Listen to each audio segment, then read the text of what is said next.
What is going on? I'm zmot, and not only do we have all of the confetti flying, but we're also into rank 17, sitting somewhere top 3 in Canada behind some very, very good names, and then sitting, scrolling down, almost top 50, as my cat says hello, above and around some very good names there as well. So I basically just started this season, like 2 hours ago, 3 hours ago. You guys just watched my other video probably, but we're gonna record this for tomorrow because that saves me a ton pre-recording. So as far as the gunboat, I had Tick 2 gunboat forever. That was totally fine. I had Tick 2 shock bombs forever. Tick 2 flares also saving me a whole bunch. I think I will bump that up to Tick 3 here in a second.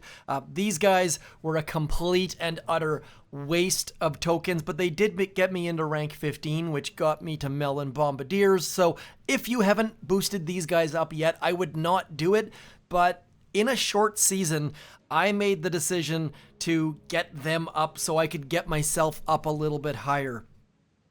We'll see when I'm short upgrade tokens later on in the season if that's a problem or not, but managed to scrimp and save in a few other places. Now, once I got into rank 15, I did bump my boom cannons up to Tick 4, bumped my machine guns up to max, also got my cannons up to max.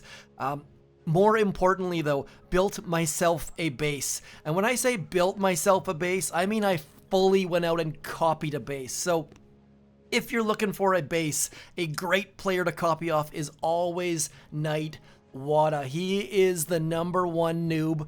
I didn't say it, by the way. That he jokes and says he's a noob. So you can always, the fact that he doesn't have a ton of confidence in his attacks or portray a bunch of confidence in his attacks means that he's always going to have a strong base. And the strong bit about this base is a bunch of the mines hidden around here. Because you know people are going to go something like rush this maybe this way, rush this maybe this way, and then come across. And it's that come across part that they get absolutely wrecked right in there. So Knightwadda, great base design. Jumping back to my base, I'm going to show you some replays. I was on a... By the way, shout out to Mr. Pietrek there. Just below that, I was on a 14 times win streak at mid 16 and ran into an rank 18 base, and it put me on a little bit of tilt. To lose your win streak to a rank 18 player as a rank 16 is a little bit painful, but that's just how the leaderboards work. So you can see I'm getting around 3 minutes 2, 3 minutes 3, 3 minutes 5, and then I slowly started to figure things out a little bit, and then I relapsed. So tends to be how it goes. I'm going to show you, let's start with a 3, I'll show you all my wins. I'll also show you how Mr. Pietrek beat my base, and it was a good reminder that you need to do a little bit more. So this was against a 3 engine room base.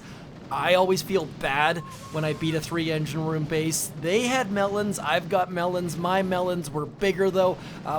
As soon as I hit rank 17, I got into that troop damage fully boosted. Before that, I could only afford Tick 4 on the troop. And then you see right there, that was where my flare should have been Tick 3, falling down a little bit there. Mr. Pietrek will show you his hit because of the fact that it reinforces what I did a couple hits on this. I played against Cactus, got 3 minutes 18 against him, who apparently, Cactus is apparently playing 6 accounts this season. I think Stoneheart is playing 4. Lots of players playing lots of accounts. Not sure if they're trying different strategies or if they just want to get a global 50 or global top 5 or global top 1 trophy across those accounts.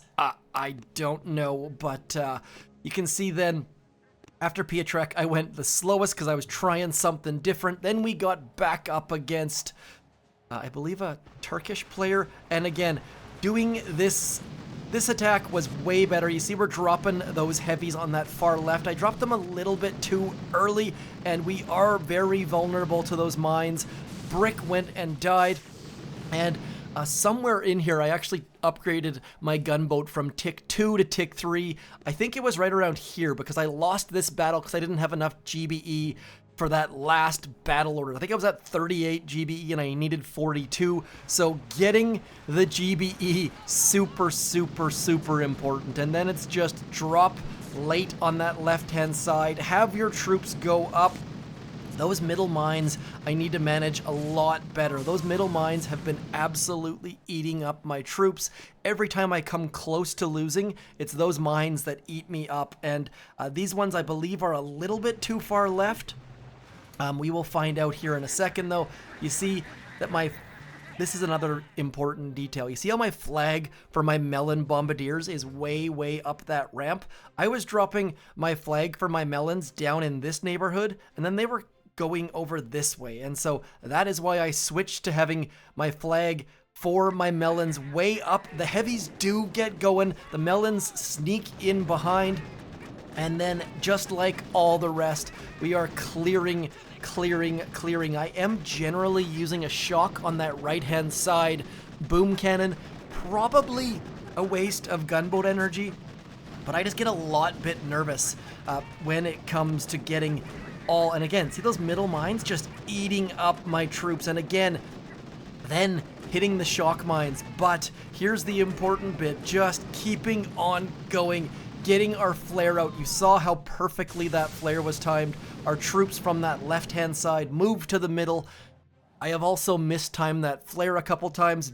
Do be aware, when you jump to 4 engine rooms, these things suddenly feel like they have like 10 times the health.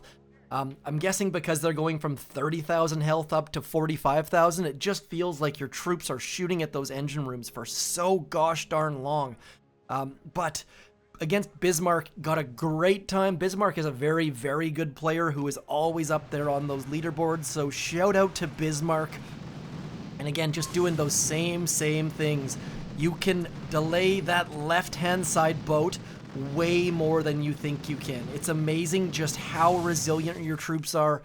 Hold that boat. It is way better to deploy it late than deploy it early.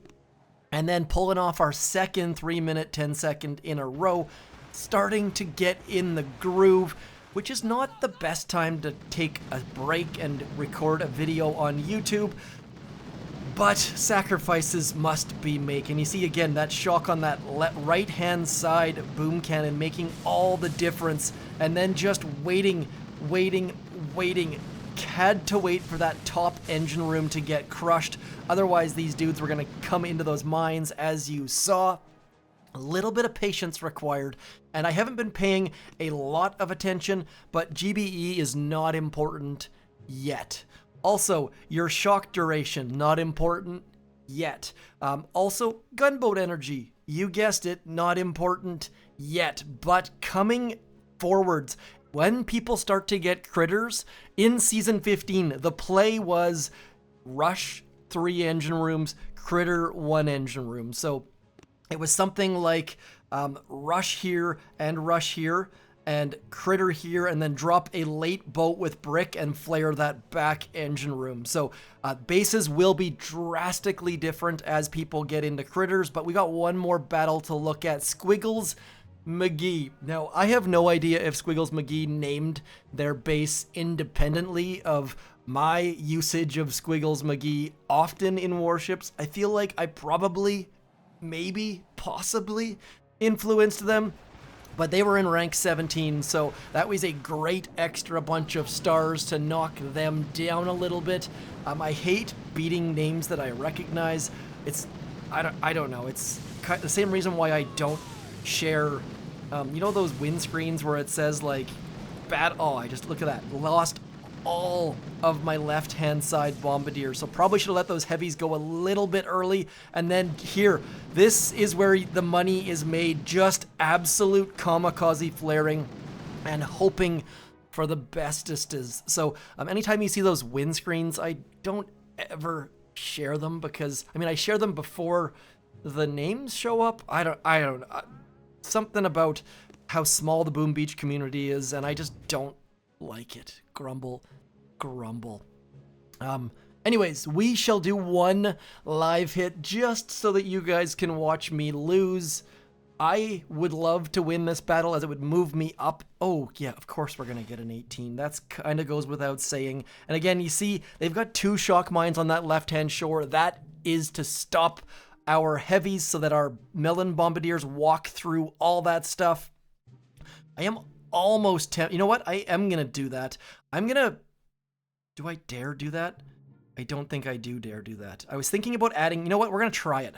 Stupid, I know, but I'm going to add an extra boat of heavies. You'll see why here in a second. I'm going to send these guys up here, you over there, you go in the middle, 1, 2 there, and then battle orders through all of this stuff. We are going to absolutely and utterly battle orders everything, hoping that those right-hand side dudes stay alive. Yes, yes, they do. Second battle orders, and now we can get this heavy going there. That heavy going there, and then finally, last but not least, that last boat of Melon Bombardiers. Is this a good idea? I don't know. The fact that our opponent does not have what are those things called? Boom cannons means they're probably doing something a little bit weird. I wasted a little bit of time sitting here, but now we're just gonna get this flare onto there. We're gonna get this shock right about there, and then just waiting, and now finally go. It is go time, dudes. Get chucking. We are not gonna be as fast as we probably need to be. 3 minutes, 4 seconds is not gonna cut it. That extra boat of heavies, oh, Chinese man again. Already lost to him once. What do you got for us this time? So, Chinese man was the 18 that I lost to already. Let's see what they're doing. Just absolute rush from that right-hand side. No left-hand side at all. So, maybe you want to give this a go.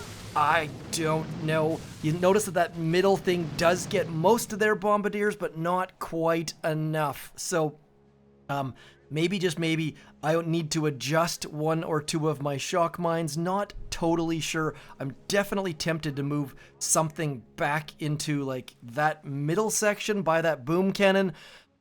But at least we only lost 5 stars. So definitely fell down on the... No, didn't fall down on the Canadian leaderboard. Yay! Lots of names that you guys likely recognize.